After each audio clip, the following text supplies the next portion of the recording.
Hi guys, welcome back to another video in the Quattro series. I am planning to remove the primary mirror of this telescope. I will place a mirror mask and then I will place this cover which goes right here, and this is to prevent unwanted light entering through these openings right here. What I am doing next is removing the secondary mirror and the spider vanes, which I will replace with these new ones.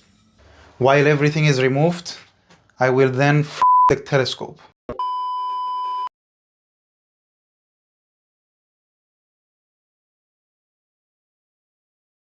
You can relax. I just said flock, as in lining the inside of the telescope with this anti-reflective material, which will prevent internal reflections, thus increasing contrast in my images. I will only apply this material to the front section of the tube, since the back is already covered with baffles, preventing stray light. Now let's get back to the telescope. So right before I remove the primary mirror, I will put a small piece of tape like this, right here, so that when I go back and place the mirror, I know the correct orientation.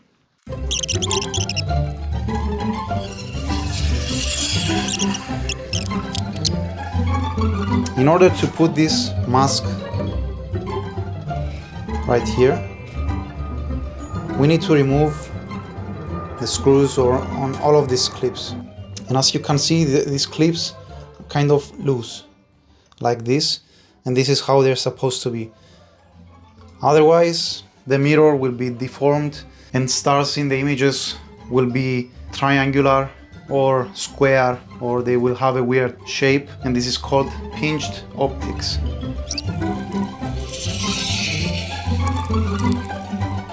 Now, as I suspected, as you can see, the clip is protruding in front of the mirror slightly. So what I will have to do is take a cutter and trim slightly all of the rubber clips.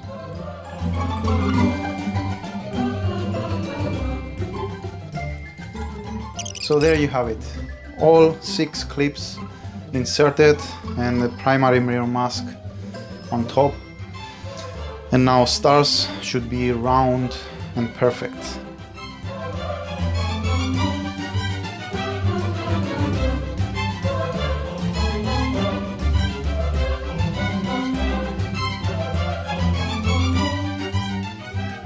Right, so the back cover is placed, and now it's time to put the mirror back on the telescope.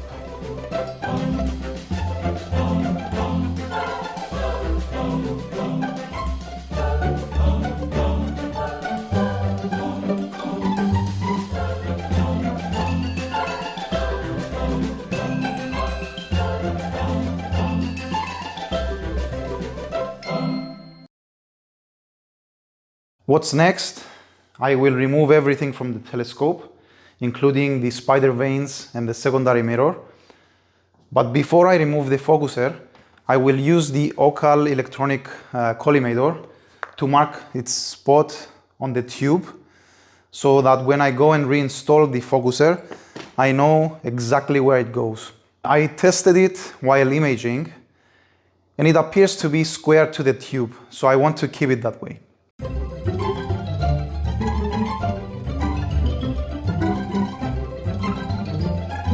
So here is the secondary mirror. Spider vanes removed.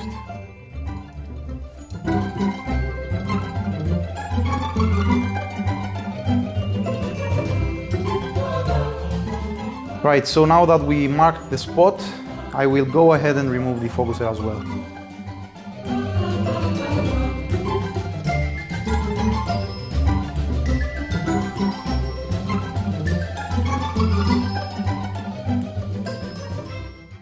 Okay guys, so what I did, I took the focuser apart and I added some foam inside to the sides, because there was an opening and then light was passing through. So hopefully now it's blocking all of the light. I added multiple layers inside, so that's how it looks like now. This is the focuser fully extended, like this. And that's how it is. I will test it later on and see if there's any light passing through. Now the focuser is ready to be placed back on the telescope, and I will be using the mark I did before. And after that, I will f the telescope.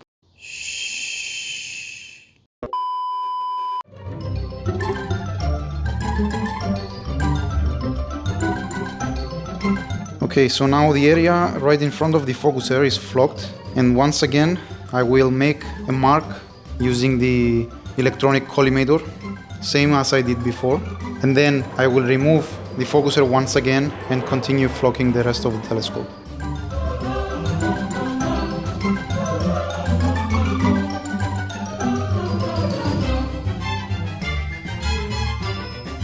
Now I will use this to clean up the velour from inside, because as a material it sheds a lot.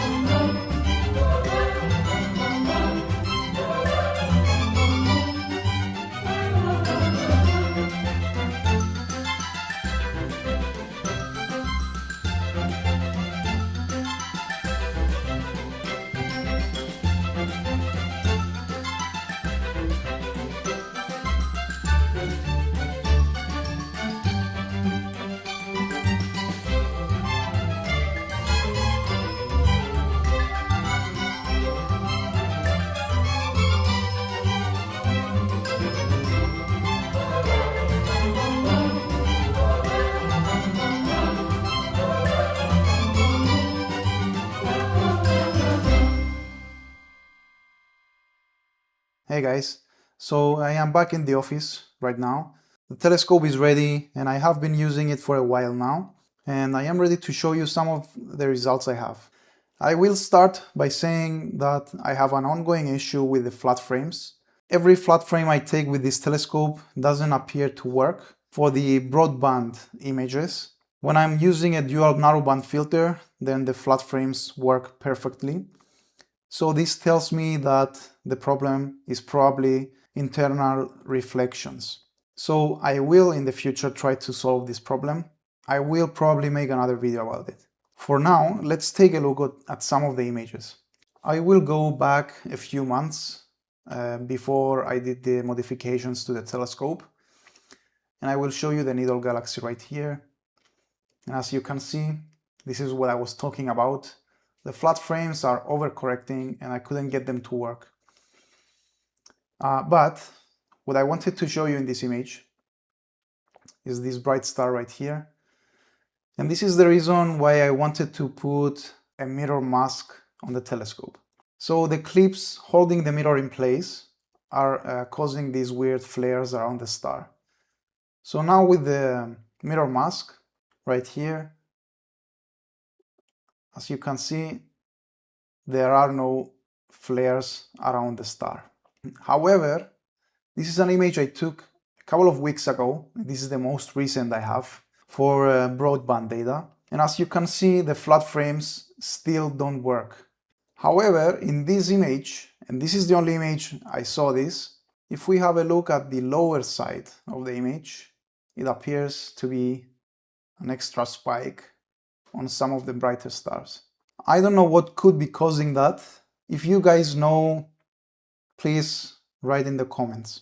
Now this is the Omega Nebula, and as you can see, the image appears to be corrected, so the flat frame appears to have worked. However, the same flat frame I used on a different image and it didn't work.